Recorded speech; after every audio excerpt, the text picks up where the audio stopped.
بسم اللہ الرحمن الرحیم۔ ناظرین، ربیع الاول کا مہینہ جا رہا ہے اور اسی مناسبت کے حوالے سے مختلف پروگرام ترتیب دیے گئے ہیں اور دیے جا رہے ہیں۔ آج ہمارے ساتھ جو شخصیت موجود ہیں ان کا نام ہے ڈاکٹر محمد جاوید صاحب، اور آپ جو ہیں ایجوکیشن کے شعبہ سے وابستہ ہیں اور اس کے ساتھ ساتھ علوم الحدیث میں انہوں نے پی ایچ ڈی کر رکھی ہے۔ آئیے ان سے ملاقات کرتے ہیں اور نبی کریم صلی اللہ علیہ وآلہ وسلم کی سیرت کے حوالے سے ان کا اظہار خیال سننے کی کوشش کرتے ہیں۔ جی ڈاکٹر صاحب۔ ان الحمد للہ وحدہ والصلاة والسلام علی من لا نبی بعد، اما بعد۔ رسالت مآب صلی اللہ علیہ وآلہ وسلم جتنی جامع، کامل اور اکمل شخصیت کوئی پیدا نہیں ہوئی، کائنات میں نہیں گزری۔ آپ علیہ السلام کی زندگی کی کسی ایک بھی گوشہ کا احاطہ ممکن ہی نہیں ہے، اتنی جامع شخصیت تھے۔ میں آج کی مختصر نشست میں 12 ربیع الاول کے حوالہ سے آپ علیہ السلام کی سن 11 ہجری 12 ربیع الاول ہی کے دن کی چند مصروفیات کے حوالے سے گزارش کروں گا۔ سن 11 ہجری 12 ربیع الاول ہے۔ سیدہ عائشہ صدیقہ رضی اللہ تعالیٰ عنہ کے گھر میں رسالت مآب صلی اللہ علیہ وآلہ وسلم تشریف فرما ہیں۔ اماں جی رضی اللہ تعالیٰ عنہ کے لیے آزمائش ہے کہ بقیہ 8 کو چھوڑ کے میرے گھر میں آ گئی ہیں، اور میرے گھر میں تو تیل ہی نہیں، رات کو ہی تیل پڑوسن سے مانگ کے لاتی ہیں۔ رسالت مآب صلی اللہ علیہ وآلہ وسلم آخری رات گزارتے ہیں۔ صبح کی نماز کا وقت ہے۔ رسالت مآب صلی اللہ علیہ وسلم پردہ سرکا کے دیکھتے ہیں، مسجد نبوی میں امامت کے فرائض سیدنا صدیق اکبر رضی اللہ تعالیٰ عنہ پیچھے مقتدی کھڑے ہیں۔ رسالت مآب صلی اللہ علیہ وآلہ وسلم کو دیکھ کے سیدنا ابو بکر رضی اللہ تعالیٰ عنہ پیچھے ہٹنا چاہتے ہیں، رسالت مآب صلی اللہ علیہ وآلہ وسلم منع فرما دیتے ہیں۔ صحیح بخاری کے الفاظ سیدنا انس بن مالک رضی اللہ تعالیٰ عنہ اس منظر کو بیان کرتے ہوئے فرماتے ہیں، ہم نے دیکھا رسالت مآب صلی اللہ علیہ وآلہ وسلم کا رخ انور ایسے تھا جیسے مصحف شریف کا ورق ہوتا ہے، چمکتا ہوا۔ پھر فرماتے ہیں فَهَمَمْنَا أَن نَفْتِنَا بِرُؤْيَةِ رسول اللہ صلی اللہ علیہ وآلہ وسلم، ہم نے یہ محسوس کیا فَهَمَمْنَا أَن نَفْتِنَا من الفرح بِرُؤْيَةِ رسول اللہ صلی اللہ علیہ وآلہ وسلم، کہ ہم رسالت مآب صلی اللہ علیہ وسلم کو دیکھ کے خوشی میں کسی آزمائش میں مبتلا نہ ہو جائیں، کہ ہم ایک طرف تو اللہ کے سامنے کھڑے ہیں، دوسری طرف اپنے محبوب رسول علیہ السلام کو دیکھ کے کبھی صحت یاب ہو گئے ہیں، دروازے پہ کھڑے ہیں، ہم کہیں نماز توڑ کے آپ علیہ السلام کے استقبال کے لیے آگے نہ بڑھ جائیں۔ یہ منظر تھا۔ پھر اس کے بعد نماز ہوتی ہے صبح کی، رسالت مآب صلی اللہ علیہ وآلہ وسلم اپنے بستر پہ تشریف لے جاتے ہیں۔ اماں جی رضی اللہ تعالیٰ عنہ سے پوچھا جاتا ہے حالات کیسے ہیں؟ فرماتی ہیں آج اللہ کا بڑا فضل ہے، آج تو بالکل ٹھیک ہیں، صبح خود اپنے قدموں پہ چل کے نمازیوں کو دیکھنے گئے تھے، ٹھیک ہے۔ تھوڑے وقت کے بعد آپ علیہ السلام نے محسوس کیا کہ طبیعت آپ علیہ السلام کی خراب ہو رہی ہے۔ ازواج مطہرات کو بلایا، امہات المومنین رضی اللہ تعالیٰ عنہ، ان کو نصیحتیں کی جو گھر کے معاملات ہوتے ہیں۔ حسنین کریمین کو بلایا، سیدہ فاطمہ الزہرا رضی اللہ تعالیٰ عنہ کو بلایا، اور ان کے ساتھ جو آپ علیہ السلام کے معاملات ہوئے صحیح بخاری میں ہے، پہلے وہ روئیں پھر ہنسی، اس تفصیل میں نہیں جاؤں گا۔ اس موقع پر آپ علیہ السلام نے جب سیدہ فاطمہ الزہرا رضی اللہ تعالیٰ عنہ کو پیار کیا، محبت کی، سیدہ رضی اللہ تعالیٰ عنہ نے آپ علیہ السلام کے ہاتھ کو تھاما تو دیکھا کہ وہ بخار کی وجہ سے بڑی تکلیف میں ہیں، رسالت مآب صلی اللہ علیہ وآلہ وسلم۔ سیدہ رضی اللہ تعالیٰ عنہ بیٹی ہیں اور اتنے بڑے پیارے باپ کی بیٹی ہیں۔ بیٹیاں ویسے بھی عام والد سے بھی تکلیف دیکھ کے وہ بےتاب ہو جایا کرتی ہیں، محبت کرتی ہیں، اور والد جب امام الانبیاء والمرسلین صلی اللہ علیہ وآلہ وسلم جیسا ہو جن کے مقابلہ کی شخصیت آپ کو نظر نہیں آئے گی۔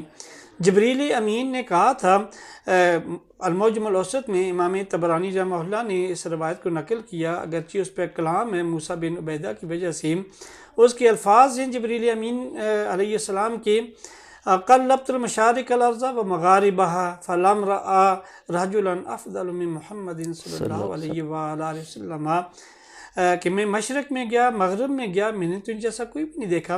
اور ایک شاعر نے ان کے اسی سیدنا جبریل امین کی اسی آبزرویشن کا یوں ترجمہ کیا کہ جبریل کہنا یہ چاہتے ہیں، آفاقائے گردیدام مہارے بتاں دزدیدام، بسیار خوب دیدام ولیکن تو چیزیں دیگری۔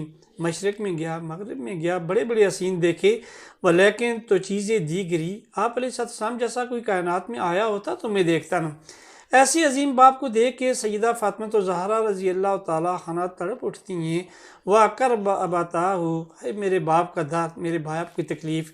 رسالت مآب صلی اللہ علیہ وآلہ وسلم تسلی دیتے ہیں، اور جو الفاظ آپ علیہ السلام کی زبان مبارک سے نکلے انہیں سن کے آج بھی کلیجہ چھلنی ہوتا ہے۔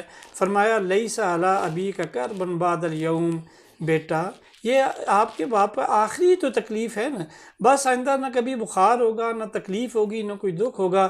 لیس علی کرب علی ابیک بعد الیوم، بس آج کے دن تیرے باپ پہ کسی بھی طرح کی کوئی تکلیف نہیں ہوگی۔ ان الفاظ کی تسلی والے الفاظ کے درد کو بھی سیدہ فاطمہ زہرا رضی اللہ تعالیٰ عنہا سمجھتی تھیں۔ یہ آخری گویا لمحات ہیں میرے اور آپ کے نبی صلی اللہ علیہ وآلہ وسلم کے اس جہان فانی میں۔ اسی موقع پہ آپ علیہ السلام کا جب زیادہ تکلیف ہوتی ہے، اپنے ہاتھ مبارک کو بلند کرتے ہیں، وَمَا رَمَيْتَ إِذْ رَمَيْتَ وَلَكِنَّ اللَّهَ رَمَىٰ، والے پیارے ہاتھ بلند کر کے فرماتے ہیں، صحیح بخاری میں موجود ہے، امام بخاری جب مولا نے نقل فرمایا، لا الہ الا اللہ ان للموت سکرات، اللہ کے علاوہ کوئی معبود نہیں، موت کی تو بڑی سختیاں ہیں۔ اس موقع پر رسالت مآب صلی اللہ علیہ وآلہ وسلم، جیسا کہ سیدہ صدیقہ رضی اللہ تعالیٰ عنہ نے فرمایا کہ آپ علیہ السلام نے فرمایا تھا کہ وہ خیبر کے موقع پر جو یہودن عورت نے مجھے وہ زہر دیا تھا بکری میں، اس کا اثر دوبارہ آ گیا ہے، اور آپ علیہ السلام کو گویا فرمایا میری رگِ جہاں مجھے کٹتی ہوئی محسوس ہوتی ہے۔ اسی تکلیف کی حالت میں آپ علیہ السلام نے یہ جملہ فرمایا۔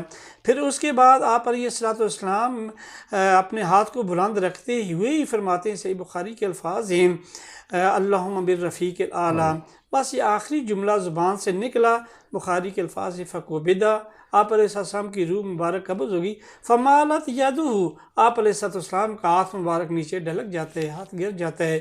سیدہ فاطمہ زہرا رضی اللہ تعالیٰ عنہا کمرے میں موجود ہیں، بقیہ اہل بیت بھی گھر والے موجود ہیں، ازواج مطہرات آپ علیہ تحیت و ثنا کی موجود ہیں۔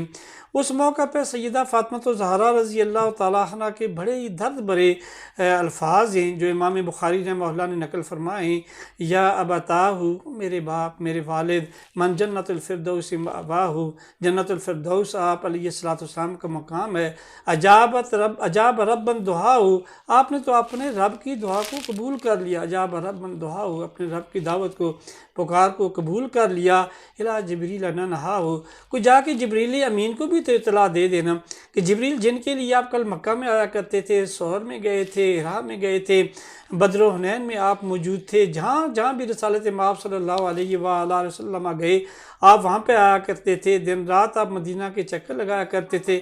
اب آپ کے آنے کا کیا جواز رہا، جن کے لیے آپ آیا کرتے تھے وہ تو اپنے رب کے ہاں پہنچ گئے۔ یہ سیدہ فاطمہ زہرا رضی اللہ تعالیٰ عنہ کا دکھ ہے۔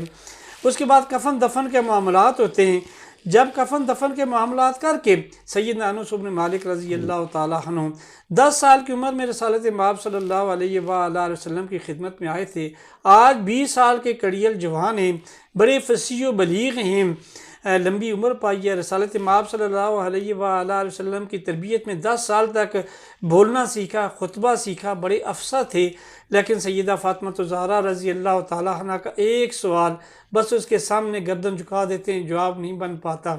میں کہا کرتا ہوں کہ انس رضی اللہ تعالیٰ عنہ ہی کیا، دنیا کے سارے فصحاء، سارے خطباء جمع ہو جائیں، سیدہ فاطمہ زہرا رضی اللہ تعالیٰ عنہ کے اس درد کو بیان نہیں کر سکتے، اس کا جواب نہیں دے سکتے۔ صحیح بخاری اٹھائیے، پوچھنے لگی، یا انس و انس بن مالک، اطابت انفسکم ان تحصوا علی رسول اللہ صلی اللہ علیہ وآلہ وسلم تراب، آپ نے رسول علیہ السلام کو مٹی کے حوالے کر کے آ گئے ہو، وہ تمہارے کیا جگرے ہیں، تمہارے کیا حوصلے ہیں کس طرح تم سے یہ ممکن ہو پایا کہ تم اپنے رسول علیہ السلام کو مٹی کے حوالے کر کے آ گئے ہو؟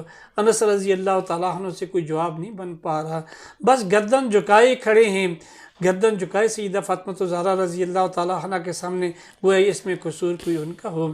یہ سیدہ فاطمہ زہرا رضی اللہ تعالیٰ عنہ کا یہ دکھ تھا۔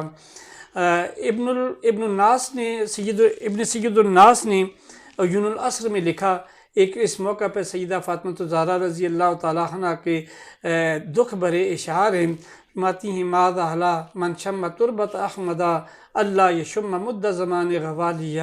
لوگوں تم خوشبوؤں پہ فخر کرتے ہو، میں نے مہنگی خوشبو خرید لی ہے، مہنگی خوشبو استعمال کر لی ہے۔ ماذا احلا من شم تربت احمدہ، جس نے میرے والد، میرے بابا سیدنا و نبینا رسول اللہ صلی اللہ علیہ وآلہ وسلم کی مٹی کو سونگھ لیا، اسے تو سارا زمانہ پھر مہنگی خوشبوئیں بھی کوئی مزہ نہیں دیں گی، کوئی لطف نہیں دیں گی۔ اور پھر فرماتی ہیں صبت علیہ مصائب لو انہا صبت علی الایام سرنا لیالیام۔ میرے والد مکرم اس دنیا سے رخصت ہوئے، میرے بابا جانی اس جہاں سے گئے، ان کے صدمہ میں مجھ پہ وہ مصیبتیں آئیں، مجھ پہ صدمے کے وہ علام، وہ مصائب آئے، اگر وہ دنوں پہ آتے وہ راتوں کی طرح سے ہو جاتے۔ یہ آج کے دن سیدہ فاطمہ زہرا رضی اللہ تعالیٰ عنہ کے تاثرات، آپ علیہ السلام کی زندگی کے آخری لمحات آپ کے سامنے بیان کی مختصراً۔ یہ دکھ سمجھنے کی ضرورت ہے آپ علیہ السلام کا، اور آپ علیہ السلام کی اسوہ حسنہ کو اپنانے کی ضرورت ہے۔ آپ علیہ السلام کو صحیح معنوں میں رسول علیہ السلام مان کے دل و جان سے آپ علیہ السلام کے اتباع کی ضرورت ہے۔ اللہ میں رسول اللہ صلی اللہ علیہ وآلہ وسلم کا سچا پکا غلام بننے کی توفیق عطا فرمائے۔ جی شکریہ ڈاکٹر صاحب۔ ناظرین، آپ نے ایک علمی خطاب سنا، انشاءاللہ اگر زندگی رہی تو ڈاکٹر صاحب کے ساتھ مزید جو اس طرح کی نشستیں ہیں وہ ان کو ہم جاری و ساری رکھیں گے۔ تب تک کے لیے اللہ حافظ، اپنا خیال رکھیے گا۔ السلام علیکم۔